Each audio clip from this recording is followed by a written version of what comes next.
Neither of them dreamed of there being any danger in it.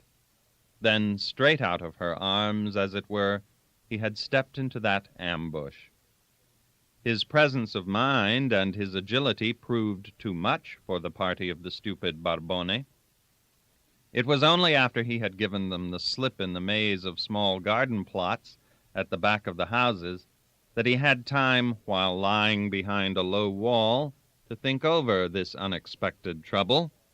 He knew that the fellows who were after him belonged to the police, because they had called on the soldiers for assistance. But he concluded that he owed this surprise to some jealous admirer of Cecchina. It was easy enough for any base scoundrel to set the police after a man in these troubled times.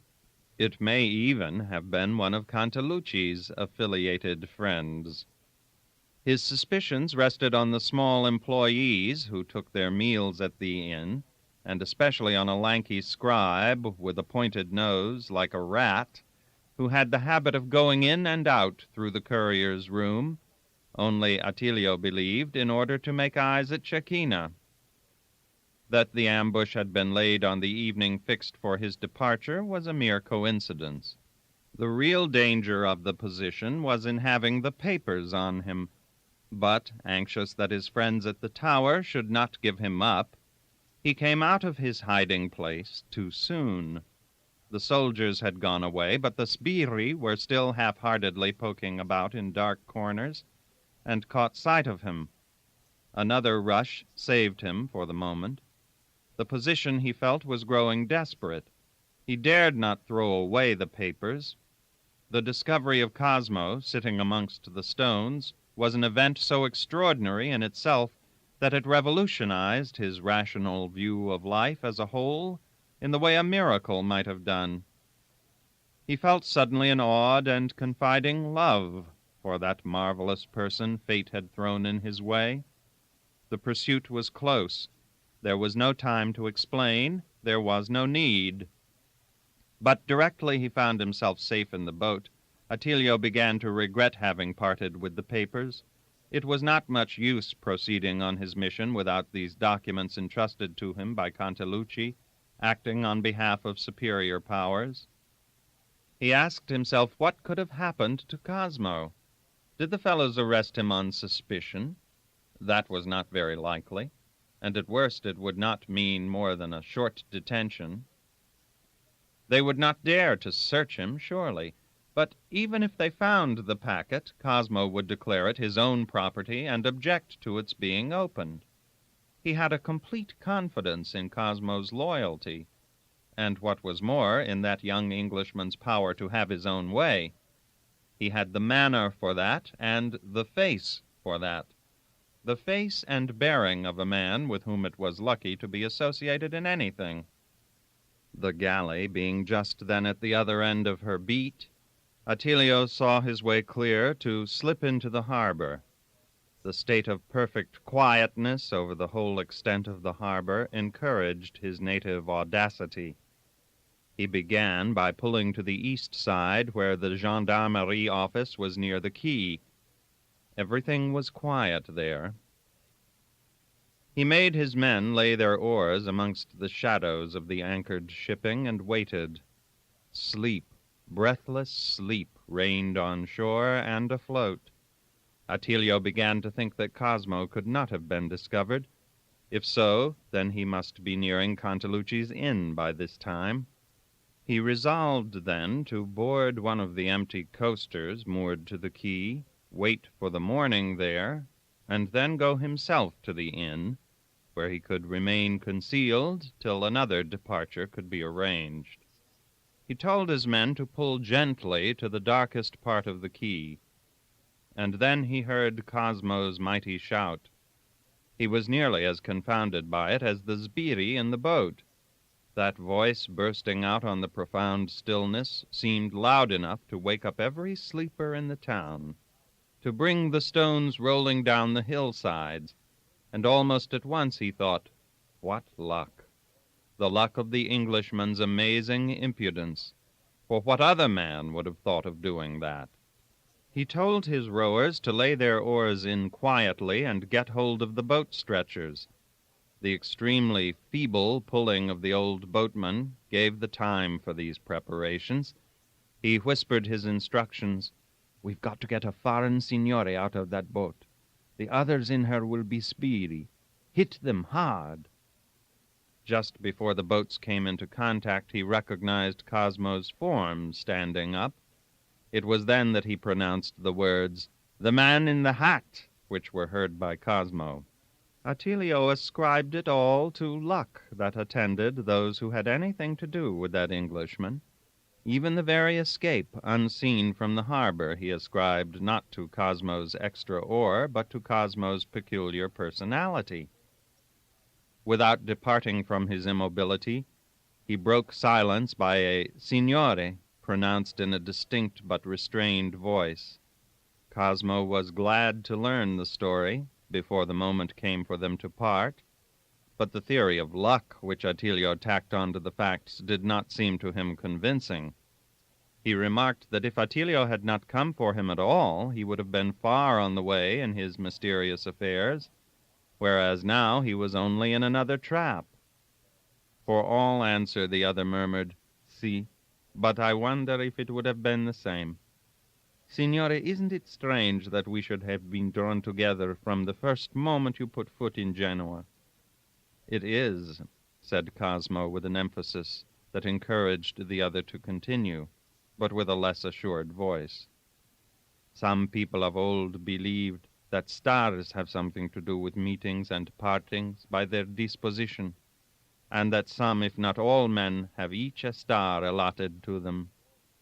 "Perhaps," said Cosmo in the same subdued voice, "but I believe there is a man greater than you or I who believes he has a star of his own. Napoleon, perhaps?" "So I have heard," said Cosmo, and thought, "Here he is. Whenever two men meet, he is a third. One can't get rid of him." "I wonder where it is," said Attilio as if to himself, looking up at the sky. "Or yours, or mine," he added in a still lower tone. "They must be pretty close together." Cosmo humored the superstitious strain absently, for he felt a secret sympathy for that man. "Yes, it looks as if yours and mine had been fated to draw together." "No, I mean all three together." "Do you? Then you must know more than I do. Though, indeed, as a matter of fact, he is not very far from us where we sit. But don't you think, my friend, that there are men and women, too, whose stars mark them for loneliness no man can approach?" "You mean because they are great?" "Because they are incomparable," said Cosmo, after a short pause, in which Attilio seemed to ponder. "I like that, what you said," Attilio was heard at last. "Their stars may be lonely. Look how still they are. But men are more like ships that come suddenly upon each other without a warning. And yet they too are guided by the stars. I can't get over the wonder of our meeting tonight. If you hadn't been so long in saying goodbye, we wouldn't have met," said Cosmo, looking at the two men dozing on the thwarts, the whisperers of the tower. They were not at all what he had imagined them to be. Attilio gazed at his Englishman for a time closely. He seemed to see a smile on Cosmo's lips. Wonder at his omniscience prevented him from making a reply. He preferred not to ask, and yet he was incapable of forming a guess, for there are certain kinds of obviousness that escape speculation. "You may be right," he said. "It's the first time in my life that I found it hard to say goodbye. I begin to believe," he went on murmuring, "that there are people it would be better for one not to know. There are women." "Yes," said Cosmo, very low, and as if unconscious of what he was saying. "I have seen your faces very close together." The other made a slight movement away from Cosmo and then bent towards him. You have seen, he said slowly, and stopped short. He was thinking of something that had happened only 2 hours before. Oh, well, he said with composure, you know everything. You see everything that happens. Do you know what will happen to us too? It's very likely that when we part, we will never see each other again, Cosmo said, resting his elbows on his knees and taking his head between his hands. He did not look like a man preparing to go ashore. There were no material difficulties absolutely to prevent him from landing. The foot of the tower, with the narrow strip of ground which a boat could approach, was not 60 yards off, and all this was in the shadow of its own reflection, the high side of the breakwater, the bulk of the tower, making the glassy water dark in that corner of the shore. And besides, the water in which the boat floated was so shallow that Cosmo could have got to land by wading from where the boat lay, without wetting himself much above the knees, should Attilio refuse to come out from under the shelter of the rock. But probably Attilio would not have objected. The difficulty was not there. Attilio must have been thinking on the same subject, as became evident when he asked Cosmo whether those sbirri knew where he lived. After some reflection, Cosmo said that he was quite certain they knew nothing about it. The sbirri had put no questions to him. They had not, he said, displayed any particular curiosity about what he was. But why do you ask? Don't you know? Said Attilio, with only half-affected surprise. There might have been a dozen of them waiting for you in the neighborhood on the chance of your returning, and you have no other place to go to. No, I haven't, said Cosmo in a tone as though he regretted that circumstance. He thought, however, that there might have been some of them out between the port and the town, and he knew only one way, and that not very well, he added. As a matter of fact, that danger was altogether imaginary, because Barbone, who certainly was in the pay of the police for work of that sort, was not imaginative enough to do things without orders, and after sending his prisoner off, left the rest of the gendarmes, and went home to bed, while his young acolyte went about his own affairs. The other 2 sbirri were being medically attended to, one of them especially being very nearly half killed by an unlucky blow on the temple. All the other sbirro could say in a feeble voice was that there were 4 in the boat, that they were attacked by an inexplicable, murderous gang, and that he imagined that the other 2, the prisoner and the boatman, were now dead and very likely at the bottom of the harbor. The brigadier of the gendarmerie could not get any more out of him, and knowing absolutely nothing of the affair, thought it would be time to make his report to the superior authorities in the morning. All he did was to go round to the places where the boats were chained, which were under his particular charge, and count the boats. Not one was wanting. His responsibility was not engaged.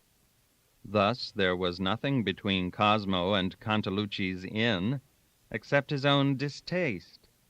There was a strange tameness in that proceeding, a lack of finality, something almost degrading. He imagined himself slinking like a criminal at the back of the beastly guardhouse, creeping under the colonnade, getting lost in those dreadful deep lanes between palaces, with the constant dread of having suddenly the paws of those vile fellows laid on him, and being dragged to some police post with an absurd tale on his lips, and without a hat on his head, and what for? Simply to get back to that abominable bedroom. However, he would have to go through it. Pity you don't know the town, Attilio's cautious voice was heard again, or else I could tell you of a place where you could spend the remainder of the night, and send word to your servant tomorrow. But you could not find it by yourself, and that's a pity. I assure your Excellency that she is a real good woman. To have a secret place is not such a bad thing. One never knows what one may need, and she is a creature to be trusted. She has an Italian heart, and she is a giardiniera, too. What more could I tell you?" Cosmo thought to himself vaguely that the girl he had seen in Cantalucci's kitchen did not look like a woman gardener, though of course if Attilio had a love affair it would be naturally amongst people of that sort. But it occurred to him that perhaps it was some other woman Attilio was talking about. He made no movement. Attilio's murmurs took on a tone of resignation. "Your luck, signore, will depart with you, and perhaps ours will follow after." Cosmo protested against that unreasonable assumption, which was, of course, an absurdity, but nevertheless touched him in one of those sensitive spots which are like a défaut d'armure in the battle harness of various conceits which one wears against one's kind. He considered luck less in a sudden overwhelming conviction of it, in the manner of a man who had crossed the path of a radiating influence, or who had awakened a sleeping and destructive power which would now pursue him to the end of his life. He was young, farouche, mistrustful, and austere, not like a stoic, but in the more human way, like a man who has been born fastidious, in a sense altogether unworldly. Attilio emitted an audible sigh. "You won't call it your luck," he pursued.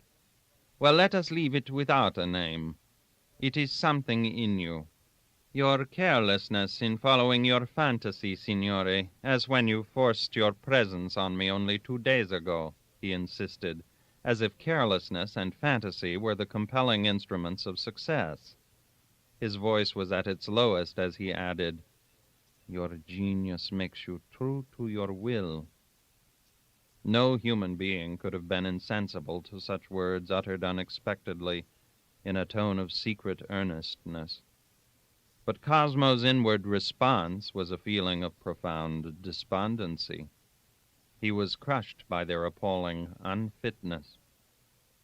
For the last 24 hours he had been asking himself whether he had a will of his own, and it had seemed to him that he had lost the notion of the real nature of courage.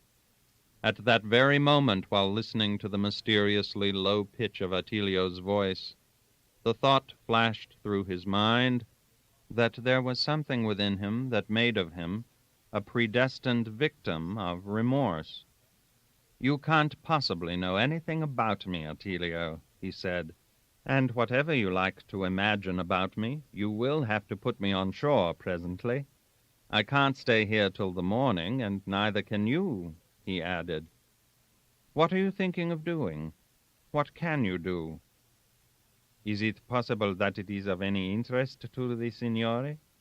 Only the other evening I could not induce you to leave me to myself, and now you are impatient to leave me to my fate. What can I do? I can always take a desperate chance." He paused and added through his clenched teeth, "And when I think what little I need to make it almost safe." The piously uttered exclamation, "Ah, Dio," was accompanied by a shake of a clenched fist apparently addressed to the universe, but made, as it were, discreetly, in keeping with the low and forcible tones. "And what is that?" asked Cosmo, raising his head. "2 pairs of stout arms, nothing more.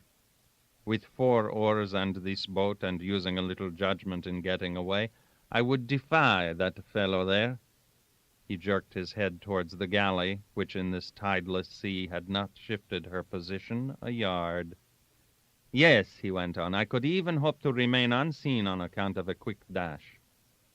And he explained to Cosmo further that in an hour or so, a little nearer the break of day, when men get heavy and sleepy, the watchfulness of those custom-house people would be relaxed and give him a better chance.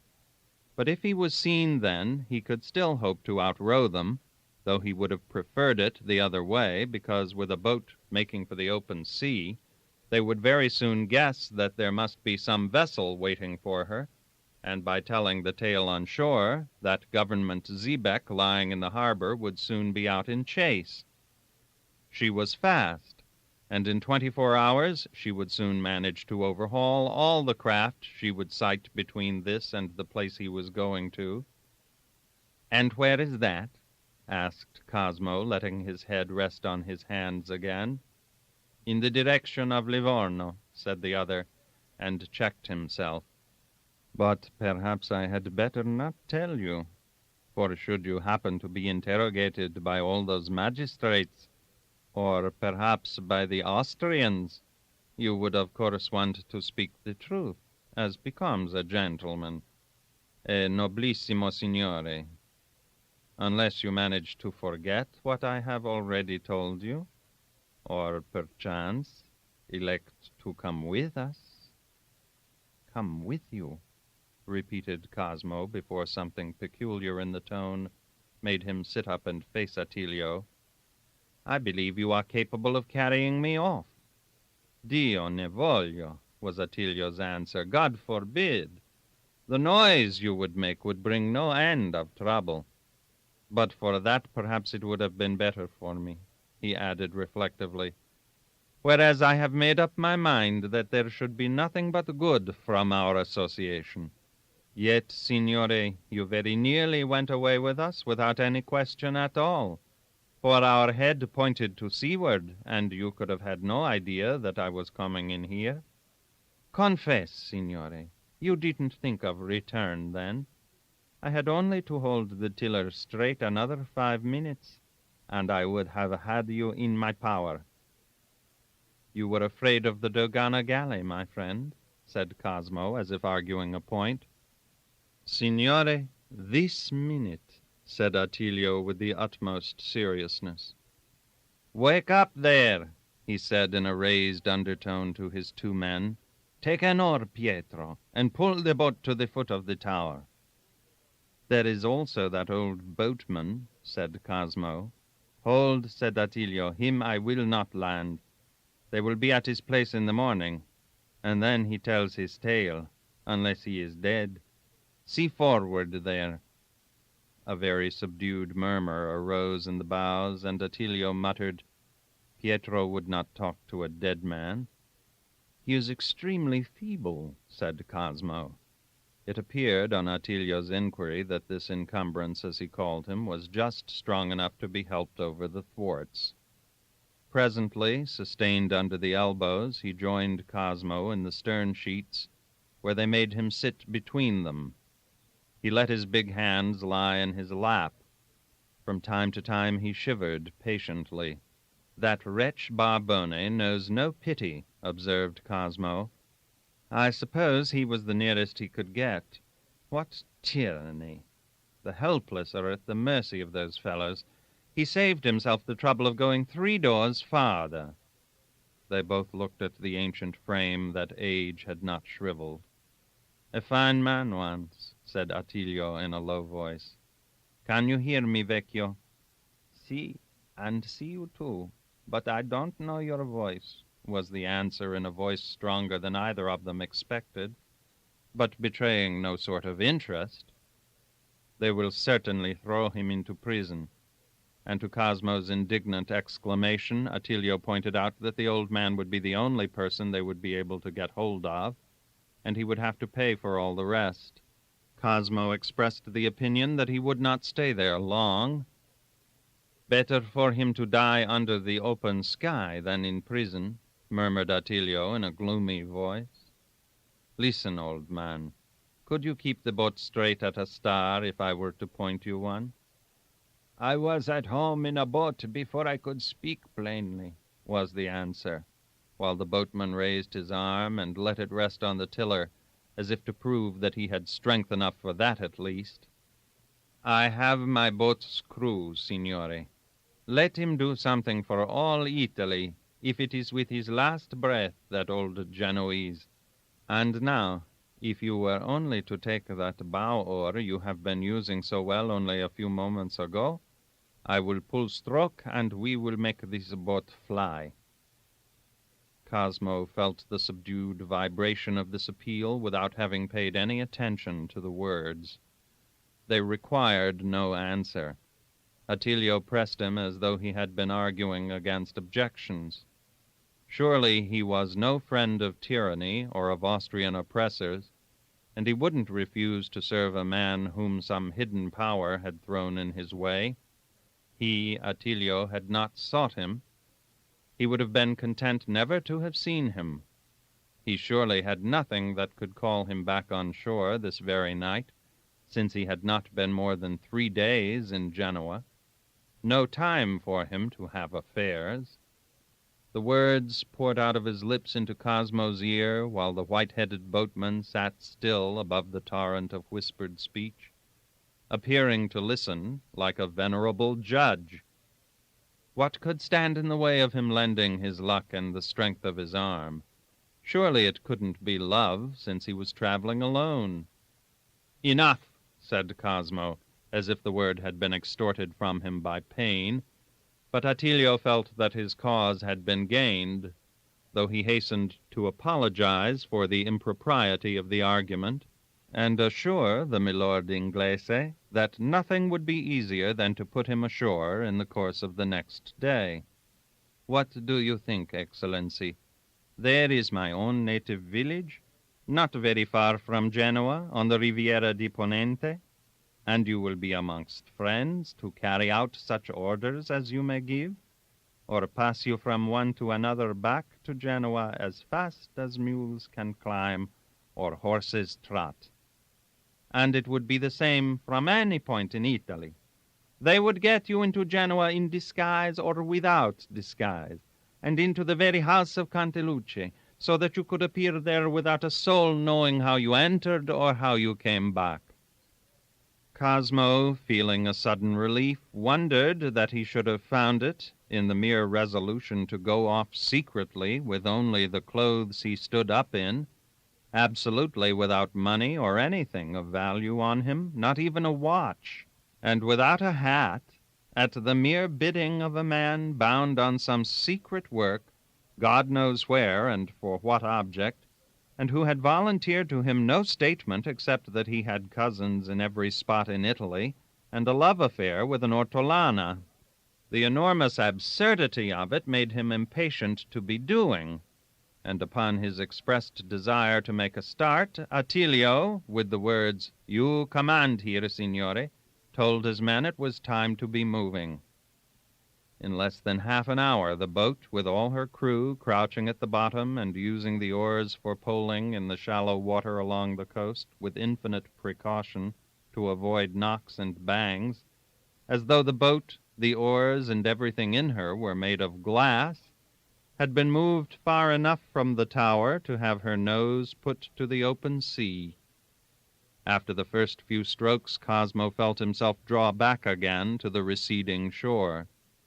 But it was too late.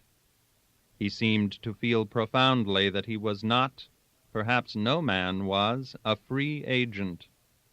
He felt a sort of fear, a faltering of all his limbs as he swung back to his oar.